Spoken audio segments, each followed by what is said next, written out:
राधे राधे सभी को। तो आज मैं और मम्मी जा रहे हैं बरेली, क्योंकि मेरे मामा के बड़े बेटे और मेरे बड़े भैया को हुई है पुत्र रत्न की प्राप्ति, इसीलिए हम बाबू को देखने के लिए जा रहे हैं अस्पताल। मैं और मम्मी इस फटफटिया वाहन में बैठकर निकल जाते हैं बरेली की ओर। फिर कुछ दूरी का सफर तय कर हम पहुंच जाते हैं सैटेलाइट से दूसरा ऑटो करके फिर हम निकल जाते हैं जंक्शन की ओर, क्योंकि वहाँ से हमें जाना है सुभाष नगर। फिर हमें रास्ते में दिखता है बरेली का सबसे पुराना सिनेमा हॉल प्रभा टाकीज। कहा जाता है कि ये बरेली का सबसे पुराना सिनेमा हॉल है।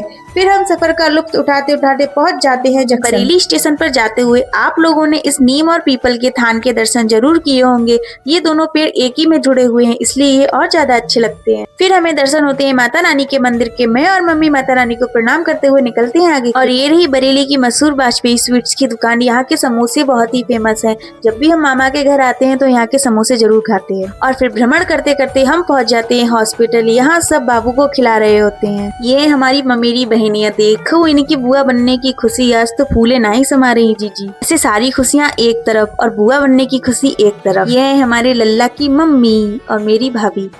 और ये है मेरी नानी, जो कि अब बन गई है परदादी। अब तो नानी को सोने की सीढ़ी चढ़ना पड़ेगी, क्योंकि परदादी जो बन गई है। फिर उसके बाद मेरी मम्मी ने भी बाबू को गोद में लिया। और ये रही बाबू की दादी और मेरी मामी। सबसे ज्यादा खुशी तो इन्हीं को ही होगी। कहते हैं ना, असल से ज्यादा तो सूद प्यारा होता है। फिर लल्ला की बुआ खिलाती है सबको लड्डू।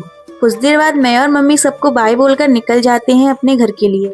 उसके बाद दीदी अपने उड़न खटोले पे सवार होकर निकल जाती हैं अपने घर के लिए, क्योंकि ये बरेली में ही रहती हैं। 10-15 मिनट में पहुंच जाती हैं, इसीलिए हॉस्पिटल आती जाती रहती हैं। रास्ते में मम्मी को दिख जाती हैं सुंदर सुंदर चूड़ियां और कड़े। मम्मी देखने लगती हैं चूड़ियां। मैंने मम्मी से बोला कि देखती ही रहोगी या कुछ लोगी, तो मम्मी ने मुझसे बोला देखने का कौन सा पैसा जाता है। फिलहाल में मम्मी ने लिया तो कुछ नहीं। फिर मैं ये पेठे की दुकान से ले लेती हूँ पेठे और कुछ परवल के लड्डू। फिर हरी हरी हरियाली को निहारते हुए हम निकल जाते हैं अपने घर की ओर। मिलते हैं अगले ब्लॉग में। राधे राधे।